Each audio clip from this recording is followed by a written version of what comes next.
Hello, happy First Chapter Friday day. I'm doing this reading in advance because I'm going to be having some surgery on next Thursday. So our book is part of our summer series that not requiring, but that I am recommending to people that goes along with an acceptance theme.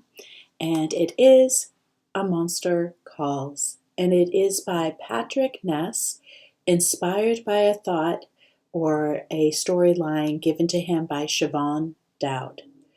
All right. And the whole book is filled with these great illustrations by Jim Kay.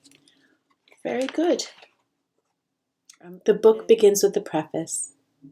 You're only young once, they say, but doesn't it go on for a long time? More years than you can bear.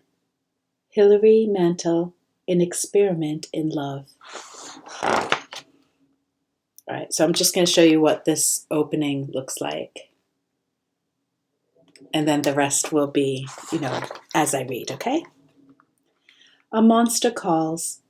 The monster showed up just after midnight, as they do. Conor was awake when it came. He'd had a nightmare. Well, not a nightmare, the nightmare. The one that he'd been having a lot lately. The one with the darkness and the wind and the screaming. The one with the hand slipping from his grasp, no matter how hard he tried to hold on. The one that always ended with, "Go away," Conor whispered into the darkness of his bedroom, trying to push the nightmare back, not let it follow him into the world of waking. Go away now. He glanced over at the clock his mum had put on his bedside table. 12:07. 7 minutes past midnight. Which was late for a school night. Late for a Sunday, certainly. He'd told no one about the nightmare. Not his mom, obviously, but no one else either. Not his dad and their fortnightly or so phone call. Definitely not his grandma. And no one at school. Absolutely not. What happened in the nightmare was something no one else ever needed to know. Conor blinked groggily at his room. Then he frowned. There was something he was missing. He sat up in his bed, waking a bit more. The nightmare was slipping from him, but there was something he couldn't put his finger on. Something different. Something. He listened, straining against the silence, but all he could hear was the quiet house around him, the occasional tick from the empty downstairs, or a rustle of bedding from his mum's room next door. Nothing. And then something. Something he realized was the thing that had woken him. Someone was calling his name. Conor. He felt a rush of panic, his guts twisting. Had it followed him? Had it somehow stepped out of the nightmare and... Don't be stupid, he told himself. You're too old for monsters. And he was. He'd turned 13 just last month. Monsters were for babies. Monsters were for bedwetters. Monsters were for... Conor! There it was again. Conor swallowed. It had been an unusually warm October, and his window was still open. Maybe the curtains shushing against each other in the small breeze could have sounded like, Conor! All right, it wasn't the wind. It was definitely a voice, but not one he recognized. It wasn't his mother's, that was for sure. It wasn't a woman's voice at all, and he wondered for a crazy moment if his dad had somehow made a surprise trip from America and arrived too late to phone and, Conor! No, not his dad. This voice had a quality to it, a monstrous quality, wild and untamed.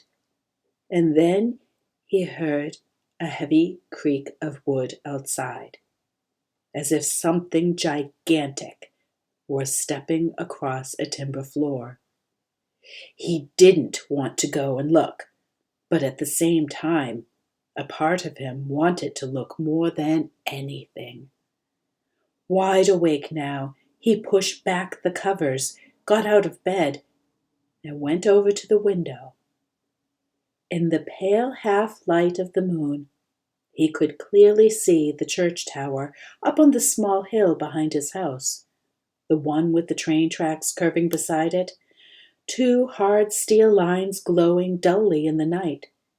The moon shone, too, on the graveyard attached to the church, filled with tombstones you could hardly read anymore. Conor could also see a great yew tree that rose from the center of the graveyard, a tree so ancient it almost seemed to be made of the same stone as the church. He only knew it was a yew because his mother had told him. First when he was little to make sure he didn't eat the berries, which were poisonous, and again this past year when she'd started staring out of their kitchen window with a funny look on her face and saying, "That's a yew tree, you know." And then he heard his name again. "Conor," like it was being whispered in both his ears. "What?" Conor said, his heart thumping, suddenly impatient for whatever was going to happen.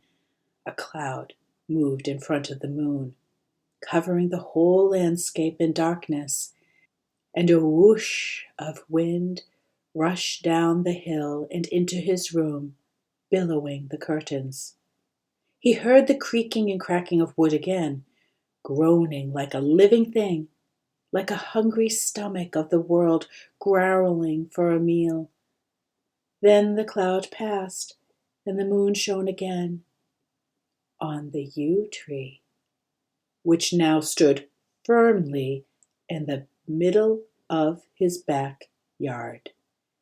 And here was the monster. As Conor watched, the uppermost branches of the tree gathered themselves into a great and terrible face, shimmering into a mouth and a nose and even eyes peering back at him. Other branches twisted around one another, always creaking, always groaning, until they formed 2 long arms and a second leg to set down beside the main trunk. The rest of the tree gathered itself into a spine and then a torso, the thin needle-like leaves weaving together to make a green, furry skin that moved and breathed as if there were muscle and lungs underneath. Already taller than Conor's window, the monster grew wider as it brought itself together, filling out to a powerful shape, one that looked somehow strong, somehow mighty. It stared at Conor the whole time, and he could hear the loud, windy breathing from its mouth. It set its giant hands on either side of his window, lowering its head until its huge eyes filled the frame, holding Conor with its glare. Conor's house gave a little moan under its weight.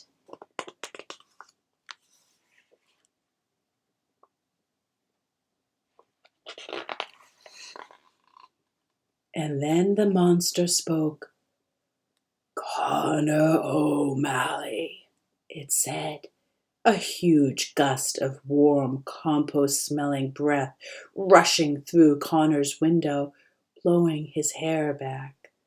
Its voice rumbled low and loud, and with a vibration so deep that Conor could feel it in his chest. "I have come to get you, Conor O'Malley," the monster said, pushing against the house, shaking the pictures off Conor's wall, sending books and electronic gadgets and an old stuffed toy rhino tumbling to the floor. A monster, Conor thought. A real, honest-to-goodness monster, in real and waking life. not in a dream, but here at his window, come to get him. But Conor didn't run. In fact, he found he wasn't even frightened. And all he had felt since the monster revealed itself, was a growing disappointment. Because this wasn't the monster he was expecting. "So, come and get me then," he said. A strange quiet fell. "What did you say?" the monster asked. Conor crossed his arms. "I said, come and get me then." The monster paused for a moment, and then with a roar, it pounded 2 fists against the house. Conor's ceiling buckled under the blows, and huge cracks appeared in the walls. Wind filled the room, the air thundering with the monster's angry bellows. "Shout all you want," Conor shrugged, and barely raising his voice, "I've seen worse." The monster roared even louder and smashed an arm through Conor's window, shattering glass and wood and brick. A huge, twisted, branch-wound hand grabbed Conor around the middle and lifted him off the floor. It swung him out of his room and into the night, high above his backyard, holding him up against the circle of the moon, its fingers clenching so hard against Conor's ribs he could barely breathe. Conor could see raggedy teeth made of hard, knotted wood in the monster's open mouth, and he felt warm breath rushing up toward him. And then the monster paused again.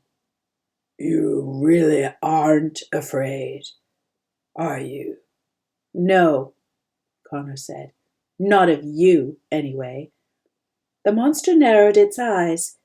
"You will be," it said, "before the end." And the last thing Conor remembered was the monster's mouth roaring open to eat him alive. That was the opening chapter. The next chapter I'm going to read as well because you need to have enough context for the story. "Mom?" Conor asked, stepping into the kitchen. He knew she wouldn't be in there. He couldn't hear the kettle boiling, which she always did first thing. But he'd found himself asking for her a lot lately when he entered rooms in the house. He didn't want to startle her, just in case she had fallen asleep somewhere she hadn't planned to. But she wasn't in the kitchen, which meant she was probably still up in her bed, which meant Conor would have to make his own breakfast. Something he'd grown used to doing. Fine, good, in fact, especially this morning. He walked quickly to the trash and he stuffed the plastic bag he was carrying down near the bottom, covering it up with the other rubbish so it wouldn't be obvious. "There," he said to no one, and stood breathing for a second. Then he nodded to himself and said, "Breakfast.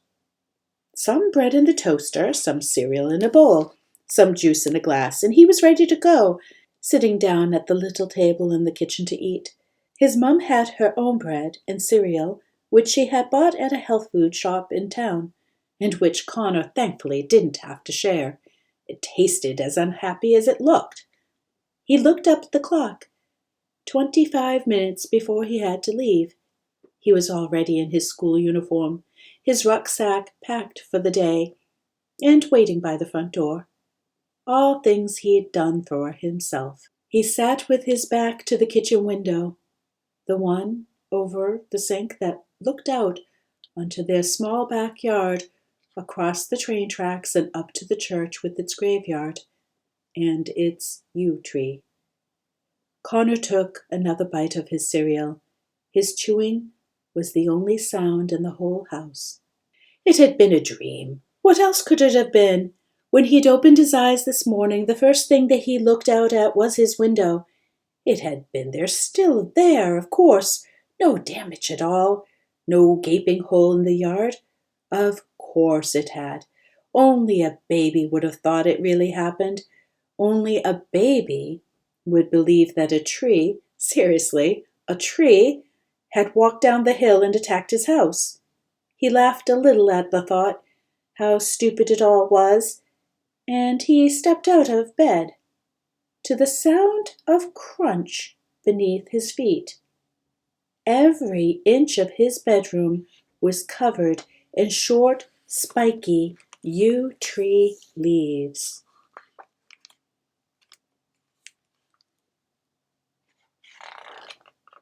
He put another bite of cereal in his mouth, definitely not looking at the rubbish bin, where he had stuffed the plastic bag full of leaves that he'd swept up this morning, first thing. It had been a windy night. They'd clearly blown in through his open window. Clearly. He finished his cereal and toast, drank the last of his juice, then rinsed the dishes and put them in the dishwasher. There's still 20 minutes to go. He decided to empty the rubbish bin altogether, less risky that way, and took the bag out to the wheelie bin in front of the house. Since he was already making the trip, he gathered up the recycling and put that out too. Then he got a load of sheets. He got them going in the washer that he'd hang out on the line when he'd got back from school. He went back to the kitchen and looked at the clock. It was still 10 minutes left. Still no sign of Conor, he heard from the top of the stairs. He let out a long breath he hadn't realized he was holding in. "You've had breakfast?" his mom asked, leaning against the kitchen doorframe. "Yes, Mom," Conor said, rucksack in his hand. "You're sure?" "Yes, Mom." She looked at him doubtfully. Conor rolled his eyes. "Toast and cereal and juice," he said. "I put the dishes in the dishwasher." "And took the rubbish out," his mum said quietly, looking at how neat he'd left the kitchen. "There's wash going too," Conor said. "You're a good boy," she said. And though she was smiling, he could hear sadness in it too. "I'm sorry I wasn't up." "It's okay." "It's just this new round of—" "It's okay," Conor said. She stopped, but she still smiled back at him. She hadn't tied her scarf around her head this morning, and her bare scalp looked too soft, too fragile in the morning light, like a baby's. It made Conor's stomach hurt to see it. "Was that you I heard last night?" she asked. Conor froze. "When?" "Sometime after midnight, must have been," she said, shuffling over to switch on the kettle. "I thought I was dreaming, but I could have sworn I heard your voice." "Oh, I was probably just talking in my sleep," Conor said flatly. Probably." His mum yawned. She took a mug off the rack hanging by the fridge. "I forgot to tell you," she said lightly. "Your grandma's coming by tomorrow." Conor's shoulders sank. "Aw, Mom!" "I know," she said. "But you shouldn't have to make your own breakfast every morning." "Every morning?" Conor said. "How long is she going to be here?" "Conor, we don't need her here. You know how I get at this point in the treatments. Conor, we've been okay so far." "Conor," his mum snapped, so harshly it seemed to surprise them both. There was a long silence, and she smiled again, looking really, really tired. "I'll try to keep it as short as possible, okay?" she said. "I know you don't like giving up your room, and I'm sorry. I wouldn't have asked her if I didn't need her to come. All right?" Conor had to sleep on the settee every time his grandmother came to stay, but that wasn't it. He didn't like the way she talked to him, like he was an employee under evaluation. An evaluation he was going to fail. Plus, they had always managed so far, just the two of them, no matter how bad the treatments made her feel. It was the price she had to pay to get better, so only a couple nights, his mum said, as if she could read his mind. Don't worry, okay? He picked at the zipper on his rucksack, not saying anything, trying to think of other things. Then he remembered the bag of leaves he stuffed into the rubbish bin. Maybe Grandma staying in his room wasn't the worst thing that could happen. There's the smile I love, his mum said, reaching for the kettle as it clicked off. And then she said with mock horror, Oh, she's going to be bringing me some of her old wigs, if you can believe it. She rubbed her bare head with her free hand. I'll look like a zombie Margaret Thatcher. I'm going to be late, Conor said, eyeing the clock. Okay, sweetheart, she said, teetering over to kiss him on the forehead. You're a good boy, she said again. I wish you didn't have to be quite so good. As he left to head off for school, he saw her take her tea over to the kitchen window above the sink, and when he opened the front door to leave, he heard her say, There's that old yew tree, as if she were talking to herself. Okay, now you have heard the first two chapters. You have a better understanding of the introduction for the book and our main character, Conor.